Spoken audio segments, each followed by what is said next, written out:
السلام عليكم ورحمة الله تعالى وبركاته. وأدين سلام صاحبي المال كستو الدنيا كجوكتان وحن رجينا إن عافمات قبطان إن شاء الله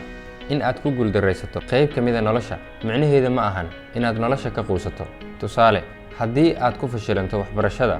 وحدا يستا فرصة كالي أو بدن oo aad nolosha aad ku horumarin karto saxna ma ahan inaad isu aragto qof aan waxba xaqiijin karin horumarna aan gaari karin maanta waxaan ka hadlaynaa Robin Hodgson oo ah milyaneer aan ka ah dalka UK laakiin yaraantiisii ku dhacay imtixaankii dugsiga sare ku soo dhawaada muuqaalkeena maanta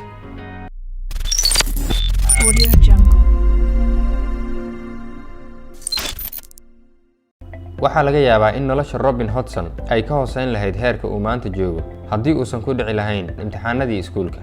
waxaan ku dhacay dhammaan maadooyinkayga dugsiga sare mana ii suuragelin inaan jaamacad ku biiro sidaas darteed waxaan isku dayay inaan raadiyo wax kale oo aan ka shaqeeyo ayuu yiri ninkan 64 jirka ah berigii aan 16 jirka ahaa ma aanan xiisayn jirin waxyaabaha maalayacniga ah oo ay ku mashquulaan dhalinyarada sida haasawaha hablaha iyo wixii la midka ah hooyadayna waxay igu dhihi jirtay weligaa waxaad jeclayd inaad madbaxa ama jikada ka shaqeyso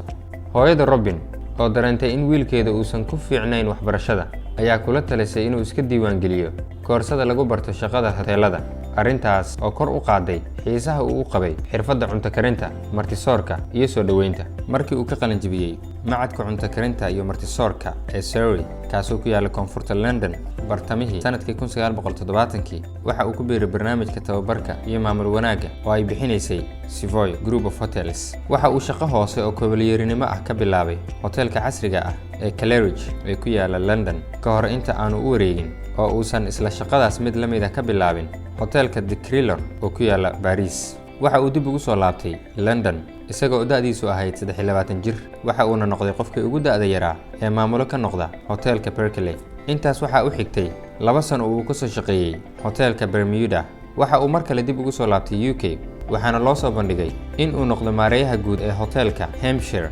asagoo da ahaan jiray 28 sano Robin waxa uu shaqadaas ka tagay 8 sano kadib hase ahaatee waxa uu markii ugu horeysay go'aansaday inuu iskiis u shaqeysto waxaan ahaa 36 jir waxaana muddo igu filan u shaqeynayay dad kale sidaas darteed waxaan ka fikiray inaan sidaas ku sii jiro oo aan shaqaale ahaado inta nolosheyda ka hartay iyo inaan isku dayo inaan wax kale qabto oo aan iskay u shaqeysto ayuu yiri Robin sidaas darteed sanadkii 1994 waxa ay iskaashadeen saaxiibkiis Gerard Bassett si ay u daafuraan hoteelka cusub ee Duveen si uu u helo lacagtii uu u baahnaa Robin waxa uu ku guuleystay in uu xaaskiisa Judy ka dhaadhiciyo in ay gurigooda rahan ahaan u dhigaan wayna ka aqbashay xaaskiisa Judy oo aad ugu kalsooneyd odageeda Robin arintaasi waxay ahayd wixii ugu geesinimada badnaa ee Judy ay weligeed ii samayso eebe ayaana ku mahadsan ayuu yiri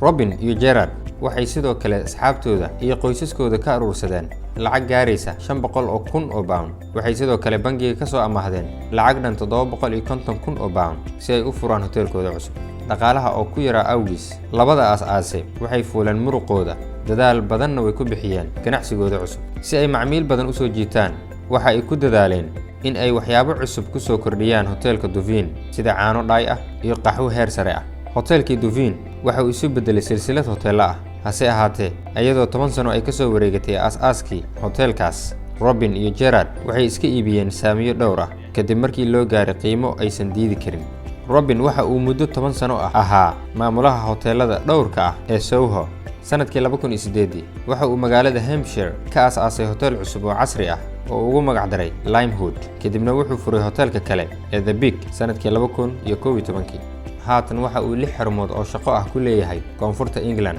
waxayna shirkadiisa ka howlgashaa magaca Homeground Hotels waxaana u soo xarooday sanadkii lacag gaaraysa 20 milyan oo pound markii la arkay xirfadda guuleysatay ee Robin ayaa loo aqoonsaday ninka ugu saameynta badan Britain ee dhanka hoteelada waayo looguma baran shaqo xumo haddaba maxaan ka baran karnaa sheekada Robin